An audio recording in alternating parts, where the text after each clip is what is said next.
గణపతి ఉత్సవాలు అంటే విశాఖపట్నంలో దొండపర్తి ఒక ప్రత్యేక స్థానాన్ని సంతరించుకుంది. మరి గణపతి ఉత్సవాలు వస్తున్నాయంటే విశాఖ చూపు ఎప్పుడు కూడా దొండపర్తి వైపే ఉంటుంది.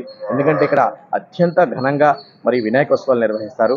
మరి ఈ సంవత్సరం ఏర్పాట్లు ఎలా ఉన్నాయి అనే దాని మీద మనం మనం ఈ ఉత్సవ నిర్వాహకులు నీలపు సర్వేశ్వర రెడ్డి గారితో మాట్లాడదాం.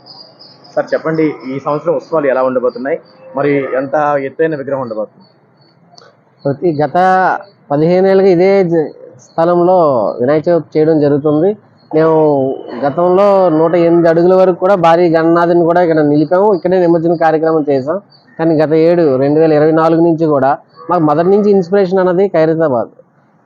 అక్కడ ఉత్సవాలే మేము ఇన్స్పిరేషన్గా తీసుకున్నాం. అలాగే ఇప్పుడు ఖైరతాబాద్ ప్లస్ ముంబైలో కూడా గణనాథుని ఉత్సవాలు ఊరేగింపు తీసుకెళ్తారు. కాబట్టి మేము గత ఏడు నుంచి కూడా ఈ ఏడు కూడా స్వామివారిని ఊరేగిస్తూ నిమజ్జన కార్యక్రమం చేద్దామని ఒక 25 అడుగుల సుమారు, అంటే అనుపుకి ఇబ్బంది లేకుండా, ఎటువంటి ఇది లేకుండా ఆ చిన్ననాటి సుందర గణనాథుని పెట్టి 18 రోజులు ఇక్కడ కార్యక్రమాలు ఉత్సవాల్లో స్వామివారి పూజలు చేసుకొని ఊరేగింపు దిశగా నిమజ్జనం చేయడానికి మేము కమిటీ సభ్యులందరం నిర్ణయించుకున్నాం.